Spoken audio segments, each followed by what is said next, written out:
দুর্নীতিবাজ জিএম দেবদাস সাহা বিএডিসির ঘুষের টাকায় কিনেছেন ভারতের বাড়ি।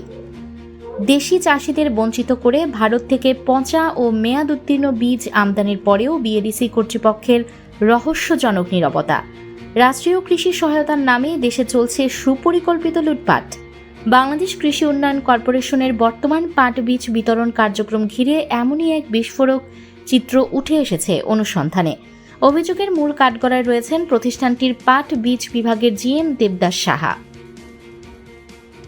ভুক্তভোগী ও সংশ্লিষ্টদের দাবি, তিনি বিগত আওয়ামী সরকারের আমলের একটি প্রভাবশালী সিন্ডিকেটের প্রত্যক্ষ পৃষ্ঠপোষক। তার পরোক্ষ প্রভাবেই পুরো রাষ্ট্রীয় বীজ ক্রয়, সংরক্ষণ ও বিতরণ ব্যবস্থাকে কার্যত জিম্মি করে রাখা হয়েছে। আওয়ামী সরকারের আমলে বিএডিসির বিভিন্ন সেক্টরে চাকুরির সুবাদে কামিয়েছেন কোটি কোটি টাকা, যা হুন্ডির মাধ্যমে ভারতে পাচার করে আত্মীয় স্বজনের মাধ্যমে বেনামে কিনে রেখেছেন বাড়ি। নাম প্রকাশে অনিচ্ছুক ধামরাই অঞ্চলের প্রতিবেশীরা বলেন, দেবদাস সাহা টাকার কুমির। অধিকাংশ টাকা হুন্ডির মাধ্যমে ভারতে পাচার করেছেন। অভিযোগ রয়েছে, আওয়ামী সরকারের আমলে মতিঝিলে বসে সুকৌশলে দেবদাস সাহা আত্মীয় স্বজনের মাধ্যমে হুন্ডি ব্যবসা ও পরিচালনার সাথে জড়িত ছিলেন বলে প্রত্যক্ষদর্শীরা জানান। ছাত্র জনতার গণ অভ্যুত্থানে আওয়ামী সরকারের পতন হলেও ভারত প্রীতি মোটেও কমেনি। তার ধারাবাহিকতা অনুযায়ী দেশি বীজ বাদ দিয়ে ভারত থেকে পচা মেয়াদোত্তীর্ণ বীজ আমদানি করেছেন। সরকারি প্রণোদনা কর্মসূচির মূল লক্ষ্যই ছিল দেশীয় প্রান্তিক কৃষকদের কাছ থেকে মানসম্মত বীজ সংগ্রহ করা। কিন্তু মহাব্যবস্থাপক দেবদাস সাহা সমস্ত সরকারি নিয়মনীতির তোয়াক্কা না করে দেশি চাষিদের পুরোপুরি বঞ্চিত করেছেন।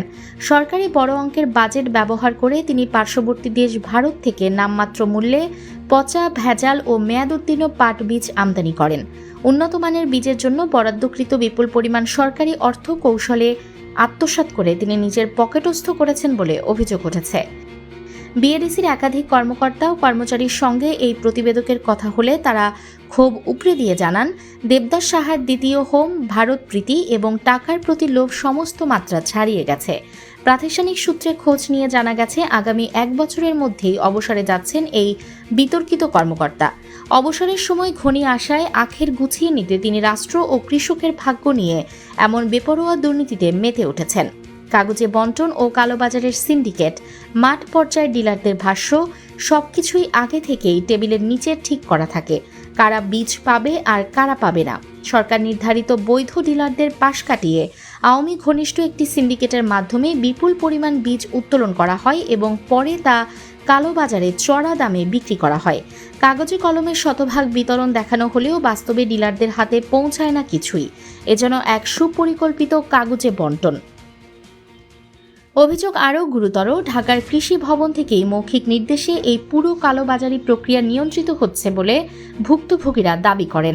গুদামে ডিলারদের নামে মেমো ইস্যু হলেও বাস্তবে সেই বীজ চলে যায় সুবিধাবাদী চক্রের হাতে।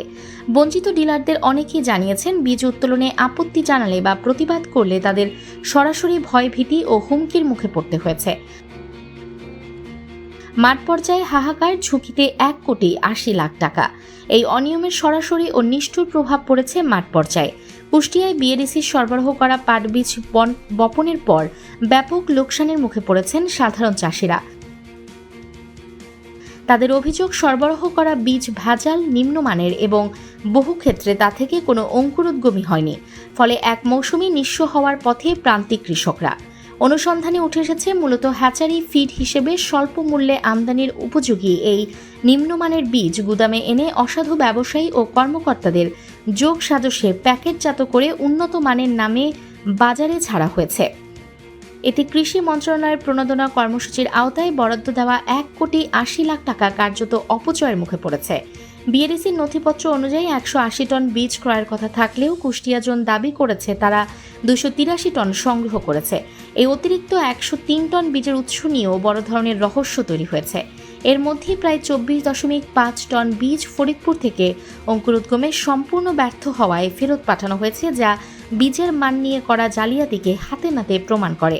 কঠোর ব্যবস্থার আশ্বাস মন্ত্রণালয়ের মহাব্যবস্থাপক দেবদাস সাহার এই মেয়াদোত্তীর্ণ ও ভেজাল বীজ আমদানি এবং সরকারি অর্থ আত্মসাতের সুনির্দিষ্ট ও চাঞ্চল্যকর বিষয়ে বিএডিসি চেয়ারম্যানের দৃষ্টি আকর্ষণ করা হলে তিনি কোনো বক্তব্য দেননি।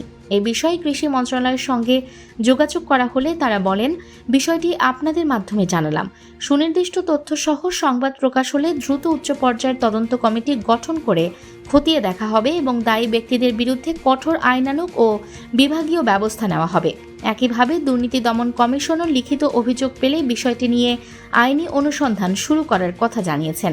এই বিষয়ে দেবদাস সাহার সাথে যোগাযোগ করা হলে প্রথম দিকে জানান, চেয়ারম্যানের অনুমতি ছাড়া বক্তব্য দিতে অপারগতা প্রকাশ করছে। পরে চেয়ারম্যানের সাথে যোগাযোগ করা হলে বক্তব্য দেওয়ার ইচ্ছে পোষণ করে টাল বাহানা করতে থাকেন। কয়েকটি অনুমোদনহীন নিউজ পোর্টালে সম্পূর্ণ প্রোটোকল ভেঙে প্রধানমন্ত্রী, কৃষিমন্ত্রী, কৃষি সচিব, চেয়ারম্যান এবং দেবদাস সাহার ছবি ব্যবহার করে তাদের প্রশংসা করে নিউজ প্রকাশ করে সেই নিউজের লিঙ্কে প্রতিবেদকের হোয়াটসঅ্যাপে পাঠান। কৃষি বিশ্লেষকদের মতে এটি কোনো সাধারণ বা বিচ্ছিন্ন অনিয়ম নয়, বরং একটি রাষ্ট্রদ্রোহী সুসংগঠিত দুর্নীতিবাজদের চক্র। এই চক্র রাষ্ট্রীয় কৃষি সহায়তা ব্যবস্থাকে ভেতর থেকে ধ্বংস করে দিচ্ছে, যার সরাসরি আঘাত পড়েছে দেশের খাদ্য নিরাপত্তা এবং জাতীয় অর্থনীতিতে।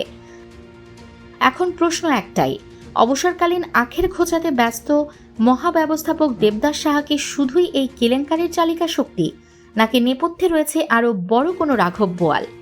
বিস্তারিত দেখতে চোখ রাখুন অন্য ধারায়। কৃষকের চাষি তো সামনে আগায় দিবে, পিছায় দিয়েছে এবারকার পাটের বীজ দিয়ে। নিউজ টেক্স দৈনিক অন্য ধারা।